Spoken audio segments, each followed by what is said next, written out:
I farm in southeastern North Dakota, down around the Rutland-Havana area, and that's about 2 miles from South Dakota and 40 miles from Minnesota. So that place is my farm.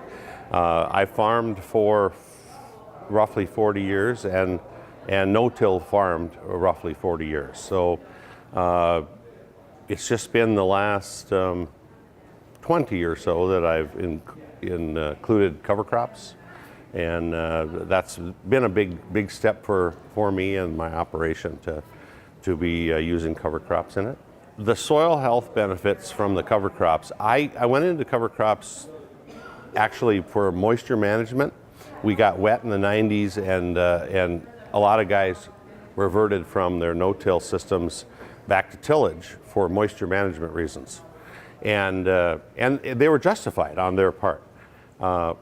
I just was looking for an alternative to tillage, so I started adding more plants in my rotation, just to use more water and increase that moisture using intensity. But what I learned was there were a lot more benefits than just moisture management, and that's what's been so fun about incorporating them. And I'm just scratching the surface, really, I feel. After 20 years of cover cropping, I'm just scratching the surface of the potential of cover crops in my system. So yeah, today I want to just talk about kind of my current status with where my cover crop venture has brought me to. And I'm also going to talk about the opportunities producers have to tell their story, to, if they find something that's working from a conservation standpoint. I'm going to talk about that. One of the things we did on our farm was we built a lodge, and we get people to come out to our farm, and we get to, in real time and real conversation, discuss issues of today, and not just conservation issues, but food issues and everything involved in agriculture. And I think that's a really fun thing to do, and I think it's really important for us as agriculturalists to convey our message to the public and make them feel safe about their food supply. So I've gotten kind of more passionate about that, but conservation is my base, conservation agriculture. A message would be, don't stop trying new things with the goal, and soil health is a great term. When we started no-tilling, it was just called conservation farming, but now we know the impacts we can have on our soil by using systems that complement all the biology in the soil. So start experimenting now and pay attention what it does. And most producers, when they see that, will want to dive into it a little deeper and start looking at it a little closer. Get the shovel out. For the purpose of the economics of healthy soil, I think we all need to know more about soils. On our planet, there's just a sliver of soils that grow crops, and that little sliver needs to be handled with care, or because it just keeps getting smaller and smaller and smaller. Whether it's covered up by pavement, expanding deserts in the world, but erosion and those types of things are issues that are a societal type thing. So yeah, I think it's certainly something that society needs to be aware of, and just so that when they go through their decision-making processes and their food supplies and things like that, to realize how important it is to keep our soil healthy. Thanks a lot. It's really fun being here, and what a view! Holy smokes! I like the view out the windows of our lodge, overlooking the prairie off the Coteau of southeastern North Dakota. But this is incredible. So what a facility! I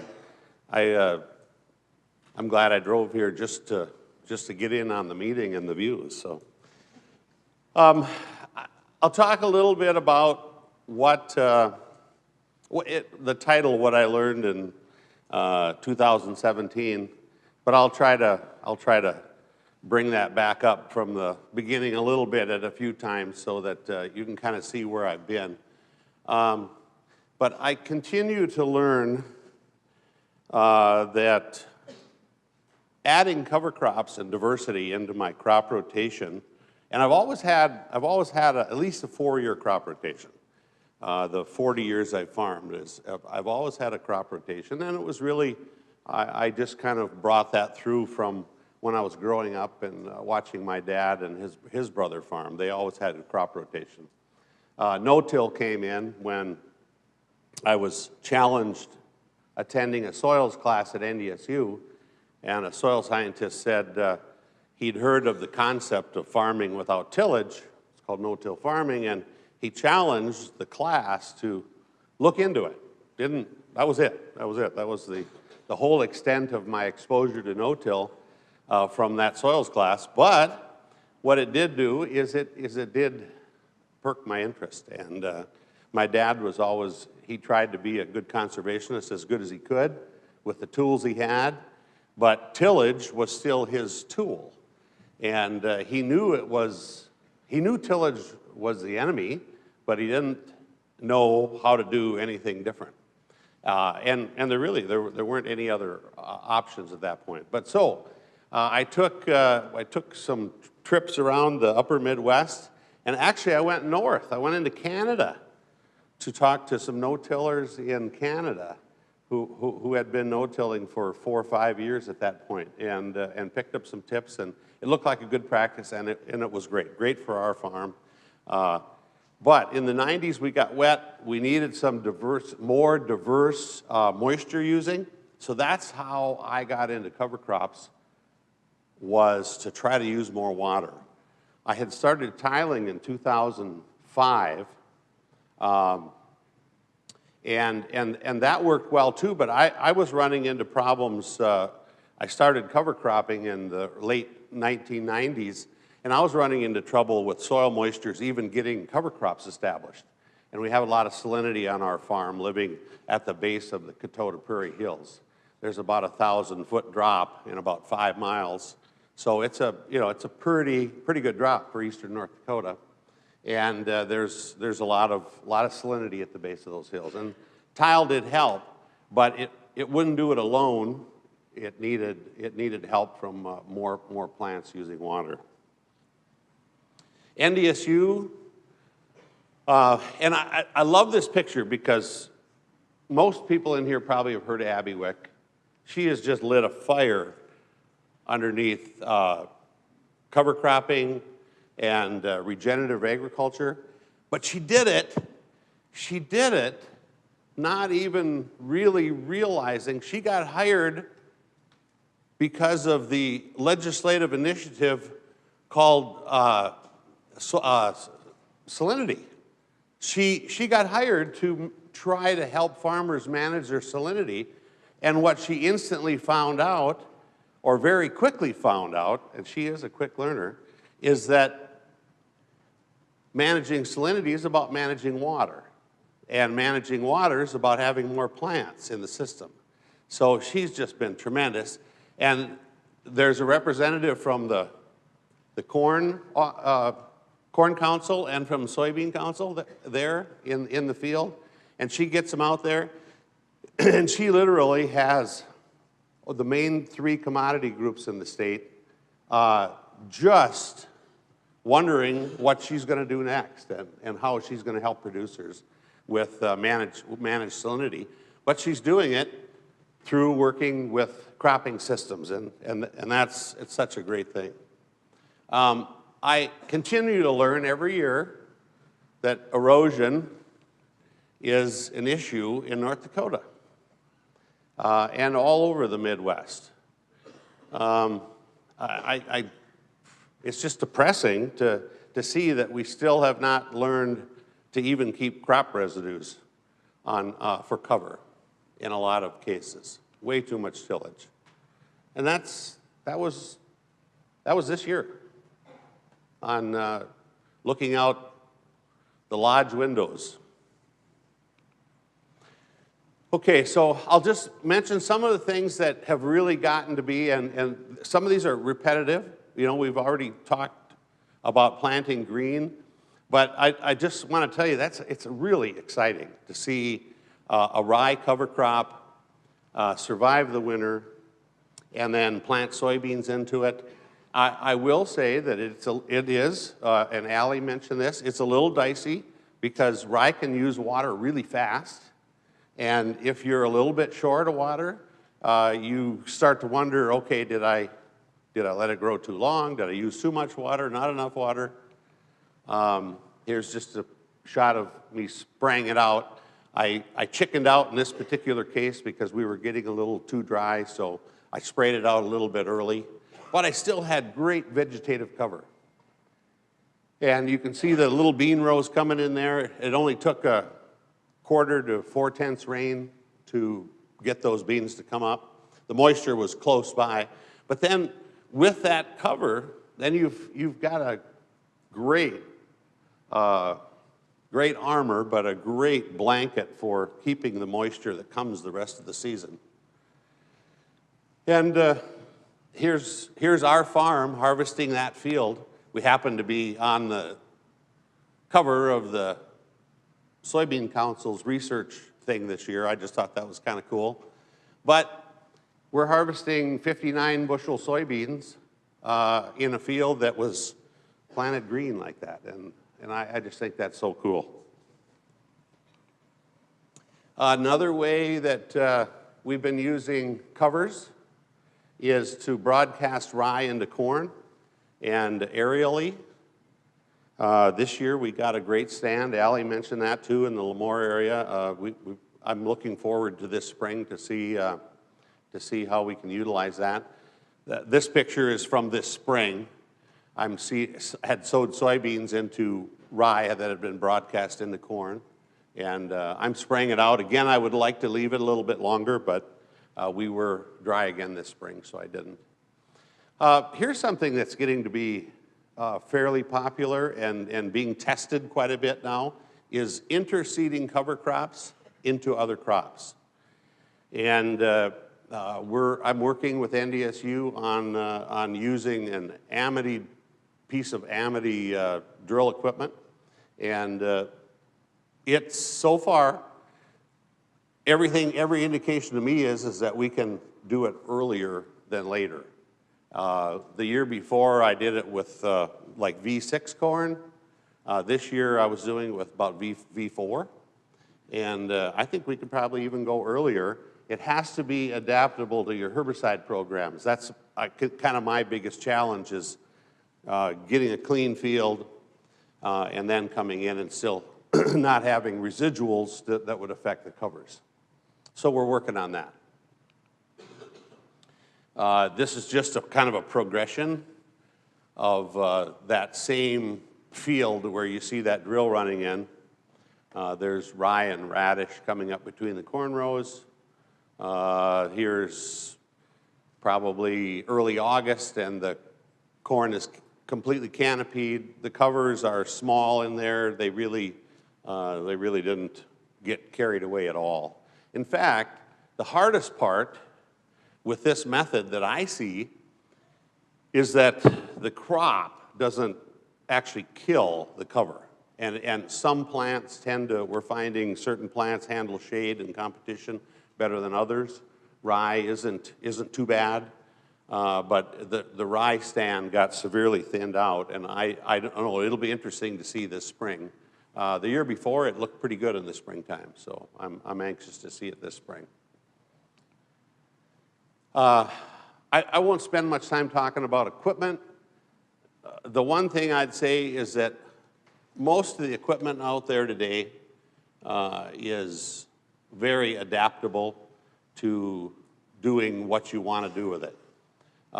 In some cases, you might want to look at a piece of machinery if you want to do something special or something completely different. But machinery, you can adapt to using in different covers and different systems.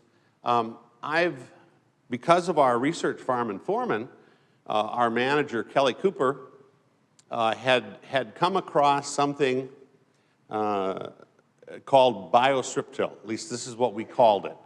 And it was a method of putting covers in rows and alternating the rows so that it was easier to plant into one particular kind of cover the next year and avoid the other. In this particular case, it was peas in between and radish and turnips where the corn planter went.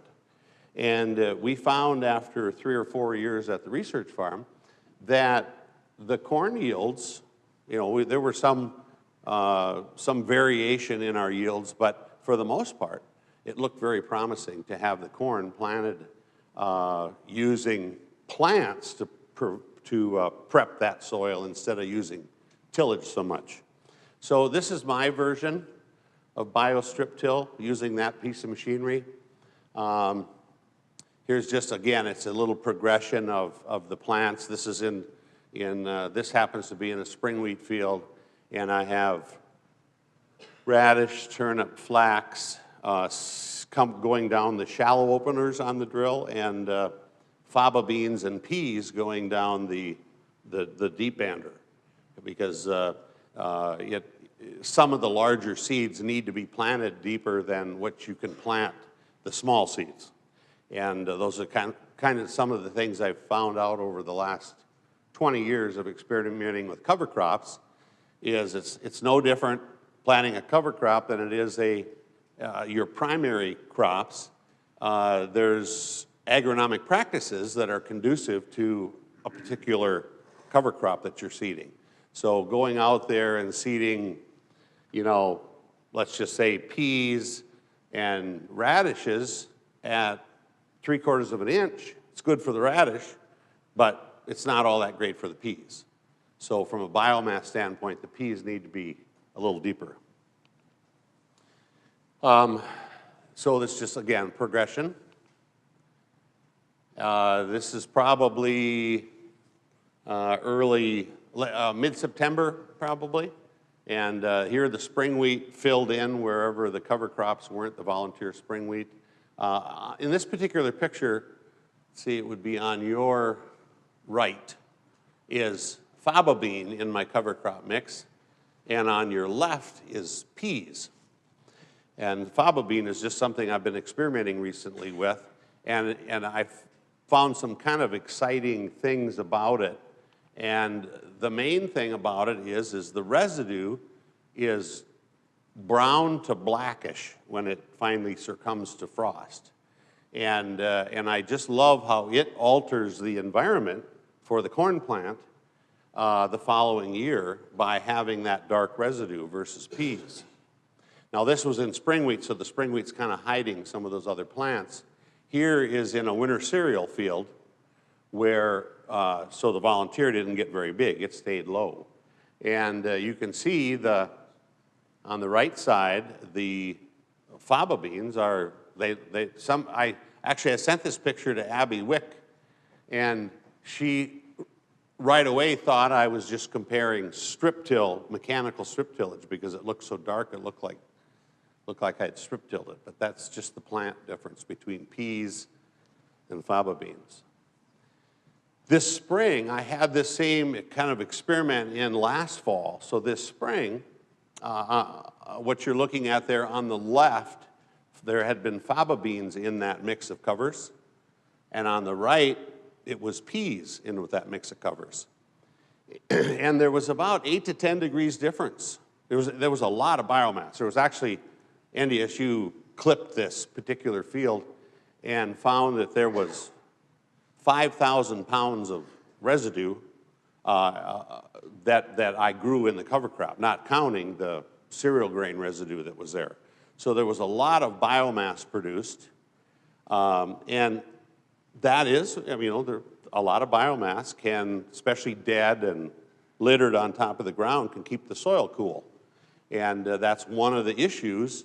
That's one of the reasons why I've done mechanical strip till on my farm and heavy clay, poorly drained soils, is to allow that surface area where your environment where you're planting that corn seed to warm up a little bit. Well, anyway, so the faba bean might give me that little bit of nudge, I'm hoping, to be able to warm that soil up and do it without the tillage component. So this is that same field, and I put this picture up there.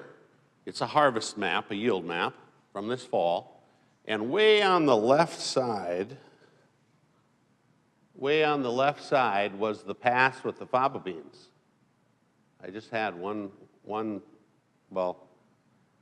round, 80 feet. And there was a 30 bushel yield difference between the faba beans and the peas with this same fertilizer. And so I included this picture, but then also, okay, so also on this picture, you see the red stripes through the field. I did a nitrogen application experiment on this field. The red streaks had 0 applied nitrogen. And I obviously needed some nitrogen. The rest of the field had 40 pounds applied, and it was applied 3 different ways. Some pre-plant, some wide dropped. If you guys are familiar with wide drop, liquid put down in right at the base of the corn roots, and then more of a traditional side dressing for the other application. And basically, where I applied 40 pounds of N, I got a response to it. The check is the red streaks going through there. But what I really like about this picture is that my grandfather on my mom's side farmed the North 40. My grandfather on my dad's side farmed the South 40. And you see there's a difference between the North 40 and the South 40?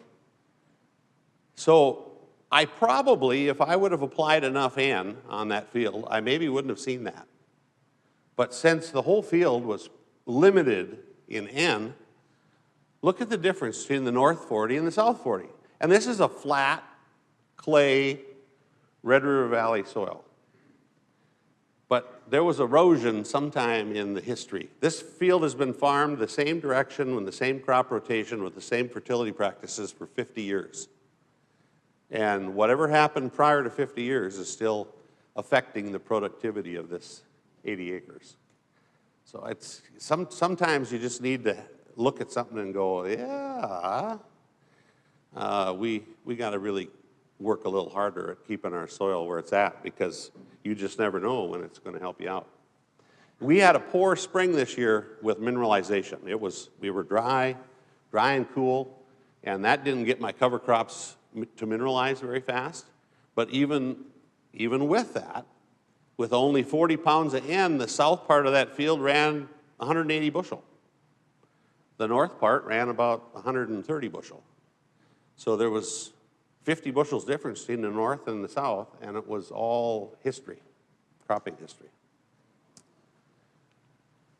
Okay, something I've invested some, not only machinery, some dollars, but some time and education in the last 5-6 years in composting.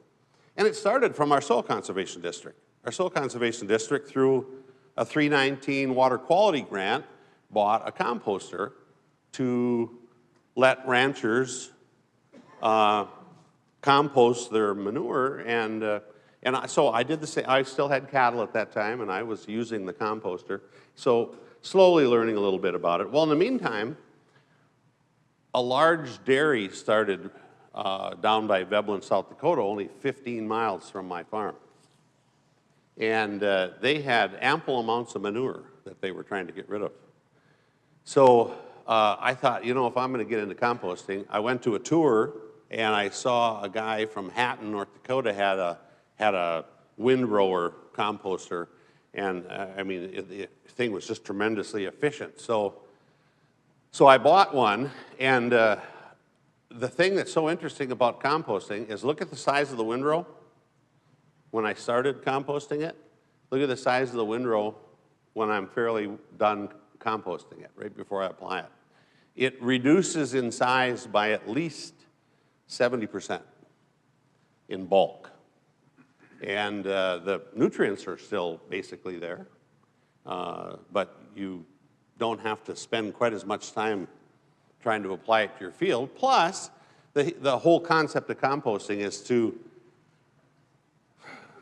I use pasteurization as a term, but it sterilizes weed seeds by having the temperatures get up over 130 degrees for, at least 15 to 20 days. And it's easily up in that range. It's more like for about 45 days it stays above that temperature. So on my relatively small spreader there, I've got 2.5 semi-loads of the original product. That's kind of fun. And then the other nice thing about it is that you have just this beautiful product to spread. You can spread it like fertilizer. You're not just clumping it out there and having a poor job of application. So, one of the things I love to do with groups and for myself too is use a shovel. After years of no-till and years of cover cropping, the soils have gotten to be pretty alive.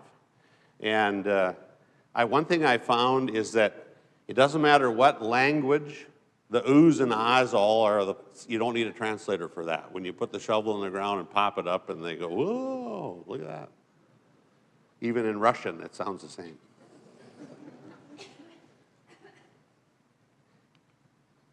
There are a couple soil science texts that Luke on your left did an experiment, and he asked me, he said, do you mind if I just clear off a little piece of ground and do an experiment on your ground? And I go, yeah, absolutely, do it wherever you want to. So he came out, he had some liquid latex, he cleared off the top of the ground, and he had a little ring, and then he poured the latex in there and let it sit for like 10 days, 2 weeks. And then they came back, and they very carefully took the soil away from all of the latex that had moved down into the soil profile. And I just thought it was so cool to see that pore space that has developed because of the biology in the soil. And there's no way you can get more pore space in the soil with tillage than that, I don't think. If you want infiltration rates to go up, don't till. We've looked at some of my crop rotation. This just happens to be radish for seed. That's one of my rotations. It's in the brassica family, so it wouldn't be any different than having canola or something else.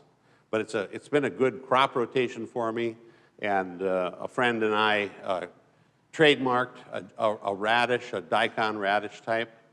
So we sell radish seed. That's part of our farm enterprise. And I just love what all these different cover crops do. They all have I'm getting more diversified all the time with my cover crop base. That's one thing I have learned. One of the things I'd like to mention about that is you never know what year is going to be conducive to what cover crop seed. And I have found that you can plant a 5-way mix or a 6-way mix, and maybe only 3 do real well that year. And the other 2 or 3, whatever, it wasn't the right year for it, or maybe there were insects that ate on it or something. But that's a good reason to have a diversified cover crop mix, is it just gives you more opportunity to have plants growing there. And that's the whole idea. I'm gonna change up here from cover cropping and farming to the other enterprise that we added to our farm here recently. And we did it as a farming enterprise. But what I've really liked about it, and was some of the motivation for doing it, was to be able to interact. So we added a lodge on our farm. my wife Patty and I, she does comment to people once in a while that it was my dream and her nightmare. But she's gone along with it. She hasn't left me, and she helps a lot. So I get my kids involved. All 4 of my children are involved in the lodge. 2 of them are involved in management, so it's great. My daughter Olivia manages the facility. My son, who has 9 kids and lives in Minneapolis, does all of our social media stuff, photography, and it's great to be able to pull somebody that lives in a city 4 hours away and get them back involved in agriculture. So it's been fun for us. So what it has enabled me to do as a producer, it's enabled me to get people out to my farm and hopefully even make money off from them while they're staying in the lodge and eating food at the lodge. But it gives the average consumer an opportunity to really get to see a farm, talk to a farmer, see what farm life is all about. And I love that part. If you come to the lodge, you probably will have to have a cup of coffee with me and at least engage in some discussion anyway. But we do a lot of farm tours, and some of it is stuff through activities that we have at the lodge. My son teaches photography, and that's gets groups out there, and then it's dual purpose. They're out taking pictures, but they're learning about agriculture, and in particular about conservation agriculture. And I'm always preaching to the choir, right? Because the choir's in this room today, right? We're all involved in agriculture. But it's fun to talk to a group that had no idea that the soil was important, that crops grow without tillage. How can you do that? So it's a great time. Get to serve them some excellent Angus beef. We have these special meal events, and they're really fun. My daughter's gotten pretty good at. She knows the list of people coming, and here we have a guest sitting right down here. You were just there the other evening, weren't you? Yeah. Twice before that. See, thank you. But is it fun engaging with because I know you've been involved in agriculture in your life. So, but I'm sure you've sat at a table with people that maybe aren't involved in agriculture, and it's fun to engage with them. So one of the things my daughter does is she will look on that list and she'll try to pair people that are in agriculture with people that aren't, so those discussions can come up. And yeah, that's a picture of the outside of the lodge. So if you ever get down our way, check us out. We have a lot of fun with it, and it's even profitable. It took 5 years to get there, but it's even profitable.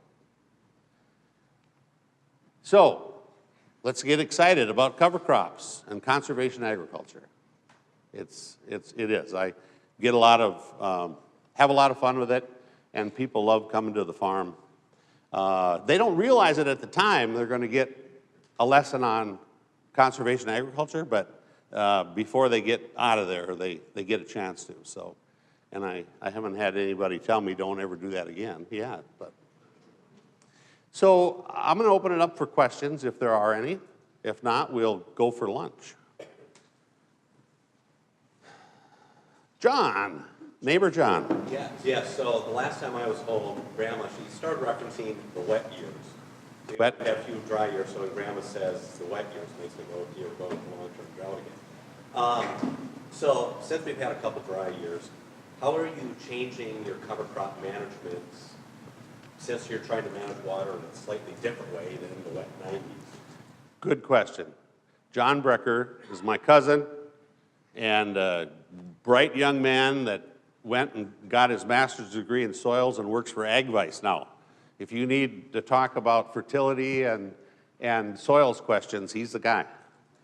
But his question was, what have I done now that with the last 3-4 years we've gone back more into a traditional drier environment where we're a below average precip, you know, warm, dry summers, that kind of thing. And how has that affected my cover crop system? And I had those same questions. What happens if it gets dry? But what I have found is that it really hasn't impacted me detrimentally, only good so far. That rye growing in there, for example, planting green, my best yields on these dry years have been in those rye cover fields. So I think it's been good. And if we can manage, for corn, for example, if we can manage the soil temperatures and the soil moistures so that we can get the corn up and growing fast. Corn doesn't like to hang around stunted at all, ever. It likes to get up and get going and express its yield potential early in the season. So we need to manage for that. And those are some of the things I've been experimenting with, is trying to figure out how to get that corn plant up and going early. So we still need a warm, drier soils in the springtime, but how do we do that without tillage? So yeah, and otherwise, you know, the traditional crops for drought years like wheat and spring planted crops, they actually do better, usually, and a little bit drier in the eastern part of the state anyway. If we're a little on the dry side, it's usually good for them. Any other questions? What's your average corn yield for the conventional farmers in your area compared to you? The corn yields of the conventional farmers in the area compared to me,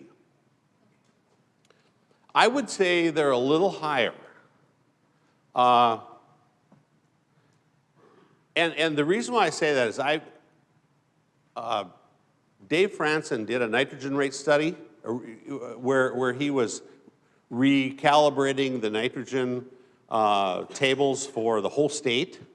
And I was just one of the 20 or so sites across the state where he had plots, because he did no-till farms and conventional farms across the state. Well, what I learned from those is that I was applying way too much N.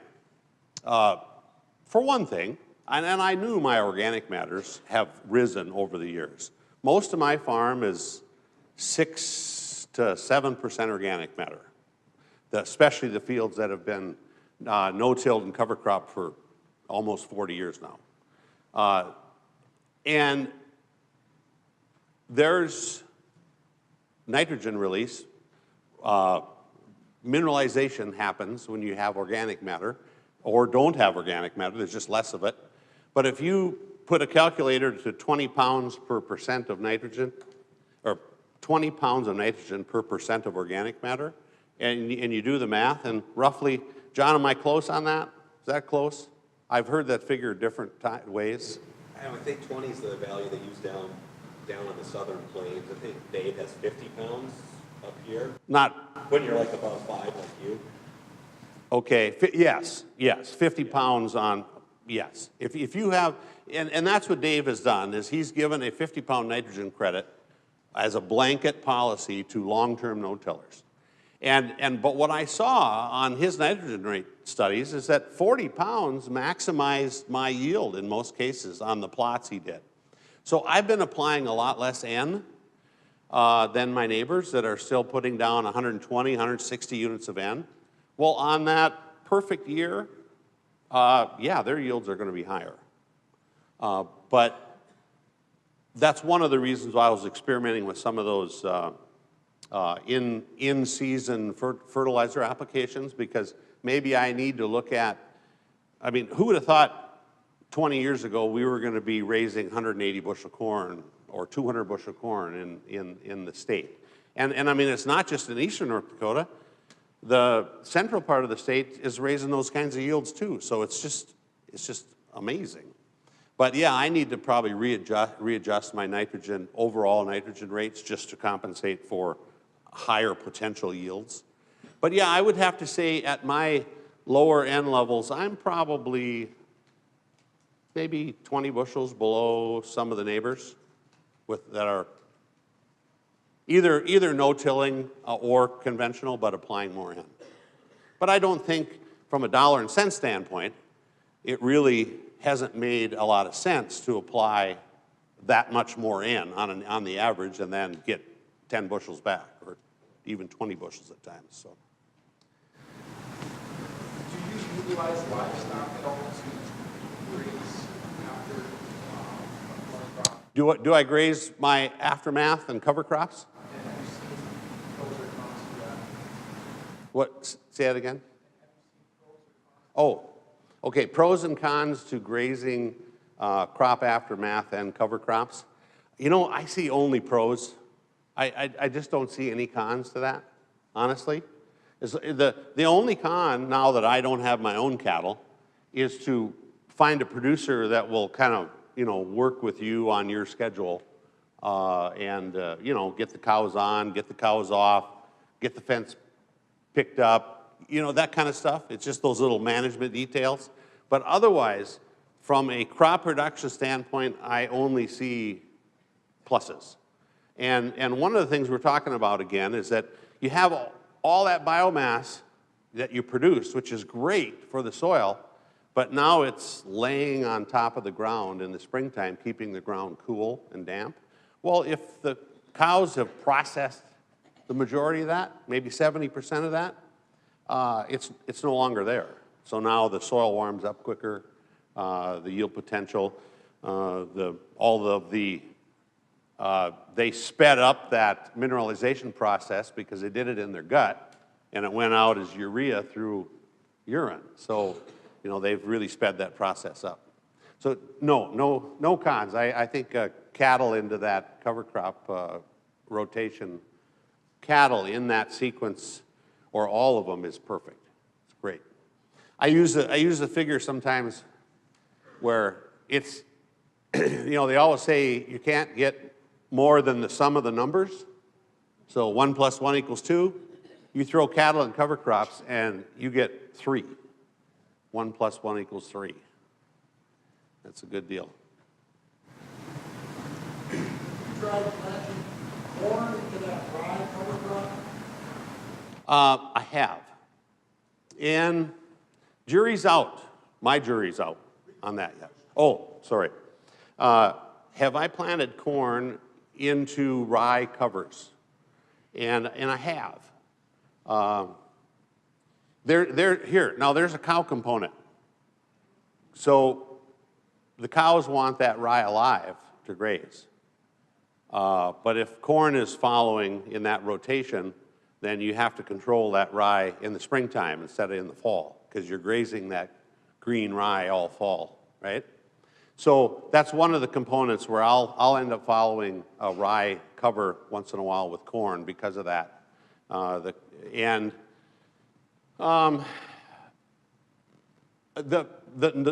cautious practice is to spray it out 10 days or so ahead of planting. I've had mixed results with spraying it out at planting time. This year I have a quarter that I'm thinking about spraying the rye out in steps, because I know it's going to be corn. And it was one of the pictures I showed there with the peas and the faba beans in cereal rye. And I'm thinking about doing that. Now, out east, it's a common practice to let the rye go to maturity, to flowering, before they crimp it or spray it and plant the corn. I don't think we'd normally have enough moisture. If we let the rye get that big, I don't think we'd have enough moisture. So spraying it out early anyway is a plus, I think. So right now, my standard recommendation would be to spray it out before planting. How about you, Allie? What would you say? I'm a chicken too. I spray it out before planting. Yeah, she says spray it out before planting. Or avoid it altogether. Or avoid it altogether. Another question? What cover crop species have worked the best for you? What cover crop species have worked the best for me? I started out with peas. I love them. They've been great. They grow aggressively. They produce their own nitrogen. But the thing I found about peas is they only like good dirt. They don't like high pHs. They don't like salinity. They're a weenie crop when it comes to growing on poor soil. So when I started adding in the brassicas, that's when I started seeing, and rye started improving those tougher soils. So right now, they're really all my favorites because of the diversity they add. I usually throw flax in, and it's kind of like the buckwheat thing.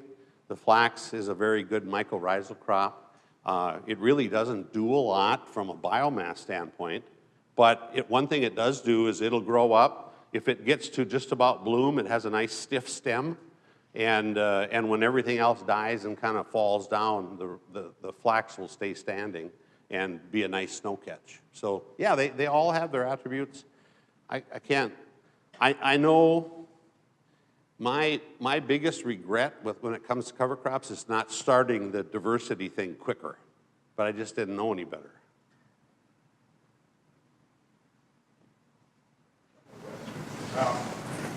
First, when you mentioned, you're talking about percentages of organic matter and nitrogen, so you're talking for every percentage of organic matter that's basically making available to be 50 pounds of nitrogen. Is that what you're talking about? Yeah, the question about the relationship of organic matter and nitrogen, sometime during the season, I've just heard this figure thrown around quite a bit, and I think it's somewhat accurate, that there's about 20 pounds of potential mineralizable nitrogen every year out of every percent of organic matter you have. So, an example is if you have 2% organic matter, you're probably only going to mineralize 40 pounds of nitrogen on that piece of soil from that piece of soil. Now, yes, a really good year you could do more, poor you could do less. But if you have 6 or 7%, right, do the math, times 20, now you can mineralize 140, 160 pounds of nitrogen. So, would you say that affects how much you choose to apply, or just that you can do it? Well, okay, so to add to that question, how do I know what to apply? And that is the challenge, because you don't know when it comes to mineralizing, and I know there's some like new soil tests out there that will kind of test your biology activity, or biological activity of your soil, but what it doesn't tell you is which week of which month that's gonna happen. And if you have a crop planted that needs it the second week in May, and it doesn't happen until the second week in July, that's where those issues come in. So you still have to have a base level of applied fertility for the crops that are really nitrogen hungry, like corn, wheat. And wheat especially, I haven't found a way to really gain a whole lot for yield without applying that nitrogen, because wheat uses nitrogen early in the year. And if I'm planting a cover crop and storing all that fertility in that green plant that won't mineralize and release until August, well, that's past when the wheat plant wants it. So you still have to apply nitrogen for your early crops, but your warm season crops, you're going to, if you start using cover crops and no-till, you're going to be able to cut back on your fertility. I have My other question would be on the rye and corn. I know some of you have done this too. About the reason the rye is really controlling weeds and other stuff in that area, and it breaks down that allelopathic effect in the soil, and that corn is adversely affected by that from the rye kind of action negatively on you. What do you think about that? Right.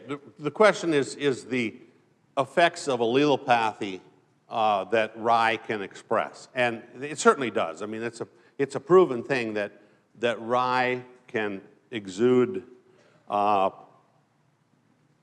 guess basically chemicals from its roots that will harm other plants growing in its vicinity, but only certain species. So we know that it's fairly effective against small-seeded broadleaves, for example. It's a large-seeded legume like soybeans, loves it. Doesn't seem to have any effect on a soybean plant. Corn is kind of that outlier. We don't know if it's allelopathic effects. I've read some work where maybe there's some disease transfers from one grass to another, because you really, that's not a good sequence, right? Following a grass with a grass, live grass with a live grass. So maybe it's that handoff that there's some issues with it. I don't think the jury's out on that